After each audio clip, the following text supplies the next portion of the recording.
Je vous invite à liker la vidéo si elle vous plaît et si vous êtes nouveau sur la chaîne, n'oubliez pas de vous abonner et d'activer la cloche pour ne rater aucune de nos prochaines vidéos.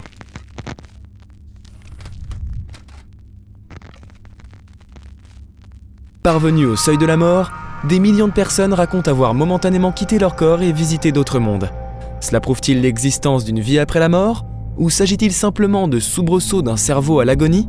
En fait, l'expérience de mort imminente, EMI en français ou NDE en anglais, Near Death Experience, est une expérience profonde vécue au seuil de la mort, lors d'une mort clinique ou occasionnellement lors d'un coma ou d'une anesthésie.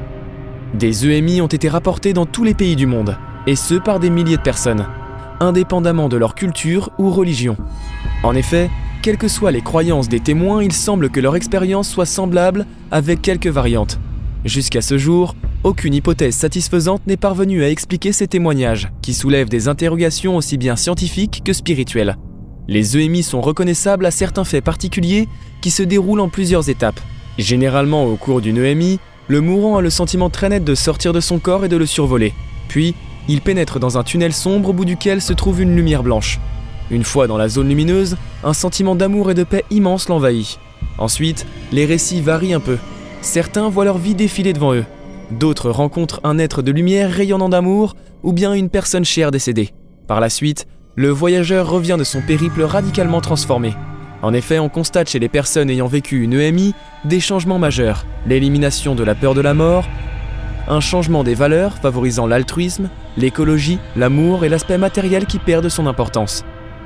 Or, toutes les EMI ne sont pas aussi agréables. Dans d'autres cas plus rares, l'expérience est négative et effrayante. Dans ces récits, le patient relate souvent des événements qui se sont produits autour de son corps pendant son inconscience, mais parfois aussi des faits qui ont eu lieu dans d'autres pièces auxquelles il n'a pas eu physiquement accès. Ce fut ainsi le cas du Géorgien Rodo Naya, assassiné par le KGB en 1976. Ce corps malmené, fracture du crâne et de la colonne vertébrale, fut ensuite transporté à la morgue et congelé en attendant l'autopsie. 3 jours plus tard, au premier coup de scalpel, Rodo Naya ouvrit les yeux. Le médecin légiste les lui referma avant de poursuivre sa tâche. De nouveau, le cadavre ouvrit les yeux. Contre toute attente, Rodo Naya était encore en vie. Par la suite, il raconta son aventure hors de son corps. Le jeune homme déclara qu'il avait visité un monde de lumière où les lois de la science n'avaient plus cours. Il pouvait voir à travers les murs, lire dans la pensée des gens et explorer le temps. Aucun médecin ne le prit au sérieux, jusqu'à ce que Rodo Naya leur donne une preuve concrète. Lors de son voyage, il dit avoir aperçu une jeune nourrisson avec une hanche fracturée dans un hôpital voisin. Cette fracture n'avait pas été décelée lors de sa naissance. Une radiographie de l'enfant lui donna raison.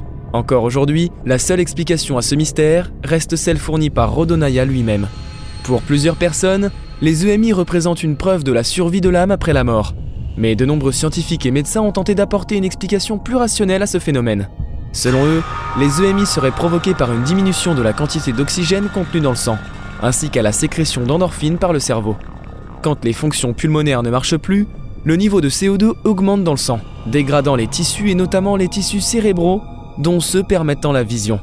Les neurones meurent et donneraient la vision de ce tunnel de lumière. Cependant, il s'agit du seul point commun avec les EMI, car cette hypothèse exclut les êtres de lumière et le détachement du corps. Mais l'anoxie ne serait pas l'unique cause des EMI. Le même phénomène peut résulter d'une sécrétion d'endorphines, substance proche de la morphine, naturellement sécrétée par le cerveau en période de stress. Les endorphines masquent la douleur immédiate, comme par exemple quand on se brise un os. Selon cette thèse, les endorphines seraient responsables de cette sensation de paix et d'euphorie, ressentie au seuil de la mort. Mais cette théorie n'explique pas les visions du tunnel et des êtres de lumière.